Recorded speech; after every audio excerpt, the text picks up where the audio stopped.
This is the real-life horror comedy of Britney Spears. In this video, you'll finally understand who punished Britney Spears and why it absolutely, undeniably sucks to be her, even if she once danced with a snake and made millions doing it. What do a pop princess, a shaving razor, and a court document have in common? No, this isn't a bizarre joke from a shampoo commercial. Spoiler alert. This story includes overprotective dads, paparazzi hordes hungrier than raccoons at Coachella, and a legal system that thought it was totally fine to treat a grown woman like a child for over a decade. Stick around, it gets weird, sad, hilarious, and mildly illegal. Once upon a time in the magical land of American pop culture, a girl named Britney Jean Spears stepped onto the stage in pigtails and a school uniform and basically told the world, "Hit me, baby. One more time." And boy, did the world deliver. Hit after hit, chart-topping fame, millions in the bank, and the kind of paparazzi coverage that would make a surveillance drone blush. Britney wasn't just famous, she was cosmically famous. Like, first name only, famous. Like, please stop following me into the bathroom, famous. But fame is a funny thing.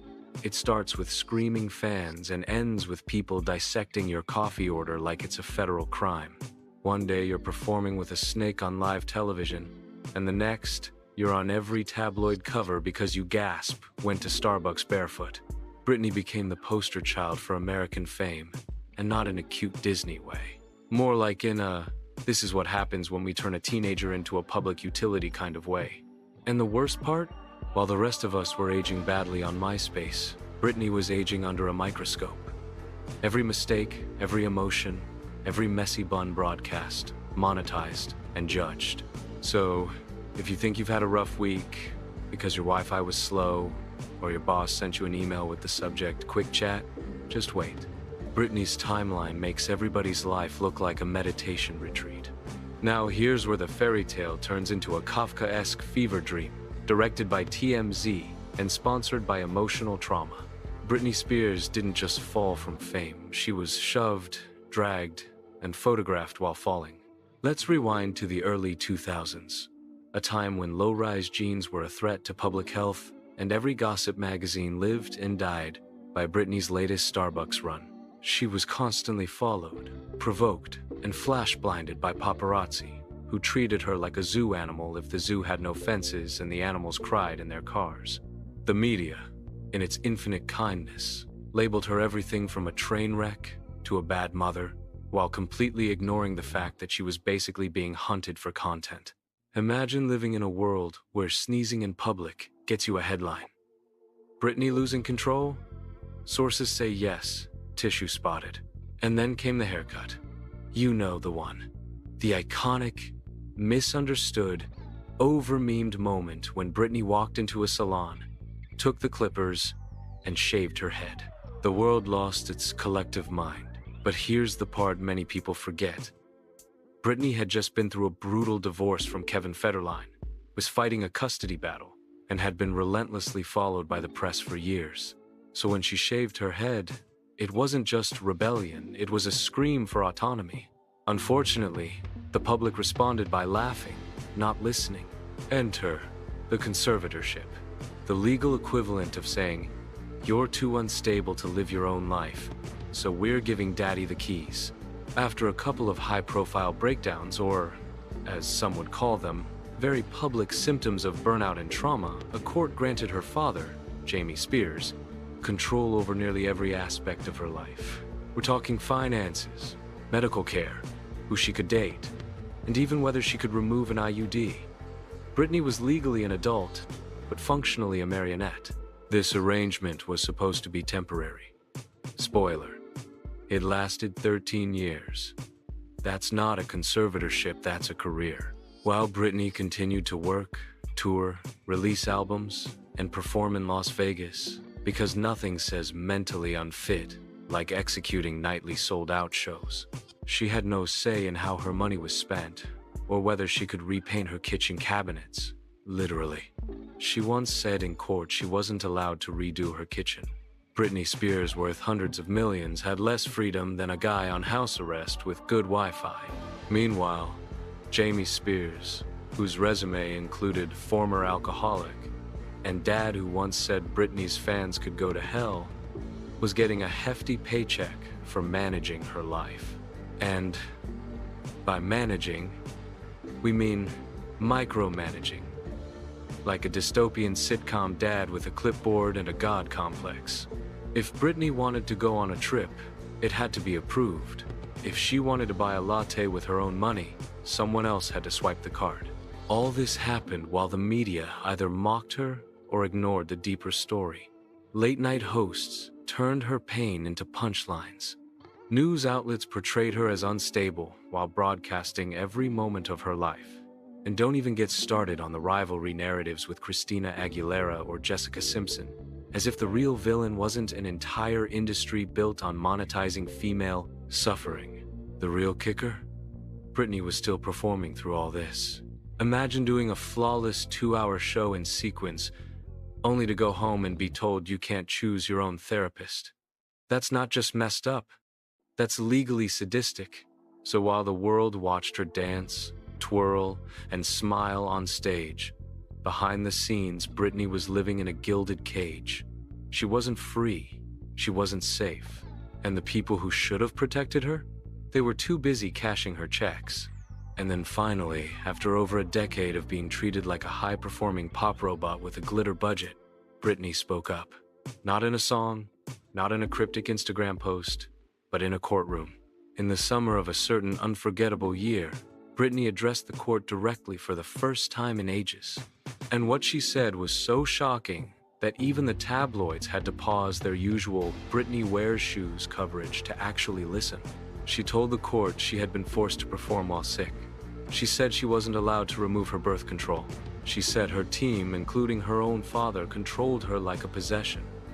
Not a person, not a daughter, a brand, a revenue stream and heels. And it wasn't just emotional manipulation. We're talking about court-sanctioned control that would make medieval kings blush. And here's the wild part. Many fans already suspected something was wrong.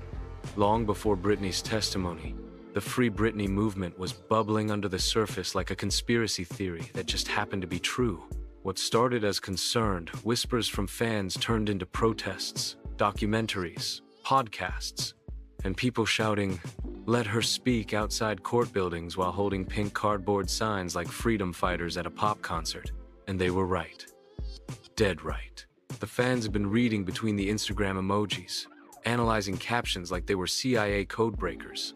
She used 3 roses, that's a symbol for freedom, right? At one point, Britney posted a video dancing in her living room, and the comments were full of things like, "Wear yellow in your next post if you're not okay." Spoiler, she wore yellow. And no one at Team Conservatorship HQ said, "Hey, maybe we should check on her mental health beyond just prescribing her more meds and keeping her away from her own money." The climax of this twisted saga came when the court, after massive public pressure, Britney's testimony, and what we can only assume was divine intervention, finally started taking her seriously. Her father was suspended from the conservatorship. Eventually, the entire structure was dissolved. Cue dramatic music, tears, and about 300 TikToks shouting, "Queen is free." But even this moment wasn't exactly champagne and liberation. Britney's freedom wasn't a parade, it was a legal shrug that said, "Okay, fine. Maybe she is a functioning adult. 13 years too late." So when we ask, why does it suck to be Britney Spears? It's not because she's not rich or talented or adored. It's because, at the peak of all that, she was still just a product in someone else's vending machine. She was the girl everyone watched, but no one really saw. And that's the punchline that's not funny at all. So now Britney is free. Legally, technically, theoretically free. No court orders, no father pulling the strings, no clipboard schedule with "smile for money" penciled in at 2 p.m. But what does freedom look like when you've spent more than a decade being treated like a fragile asset in a glittery box? It looks complicated. Britney started posting more freely on social media.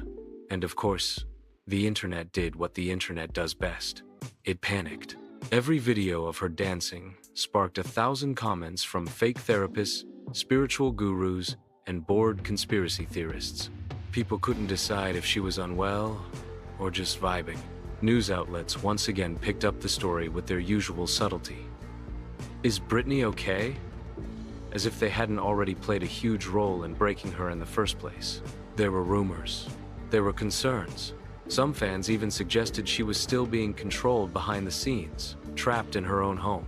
Others thought she was simply adjusting to life without 1,000 legal eyes watching her every breath. And honestly, that might be the most normal part of this entire saga. Because here's the truth no one wants to say out loud. There's no clean ending to Britney's story. You don't spend 13 years under legal guardianship and just return to life as if it's a deleted scene. Healing isn't linear. It's not photogenic. And it definitely doesn't follow a content schedule. And maybe, just maybe, we should stop trying to shape her into the Britney we remember and start respecting the Britney that actually exists. The one who lived, suffered, rebelled, survived, and spun her way out of the cage. That Britney, she's not a punchline. She's the end of a long, painful joke that wasn't hers to begin with. So what have we learned from this sparkly, tragic, mascara-smudged roller coaster of fame, family, and forced legal bondage? That being rich and famous doesn't protect you from being treated like a malfunctioning Barbie doll by the very people who are supposed to love you. That the media will lift you up just to sell more papers when you fall. That a courtroom can become a prison, disguised as protection. And most of all, that being Britney Spears has sucked in more ways than most of us could ever fully grasp. And that's why it really sucks to be Britney Spears. Not because she wasn't talented, adored, or successful, but because for so long, none of that ever belonged to her. If this story made you laugh, cry, cringe, or question reality, congratulations. You're officially more emotionally self-aware than a courtroom in Los Angeles. So smash that subscribe button like it's a paparazzi camera in 2007. Leave a comment telling us your favorite Britney era, or just yell, "Free Britney" one more time for good luck. And share this video with someone who still thinks celebrity life is all champagne and sequins. Spoiler, it's mostly lawyers and existential dread.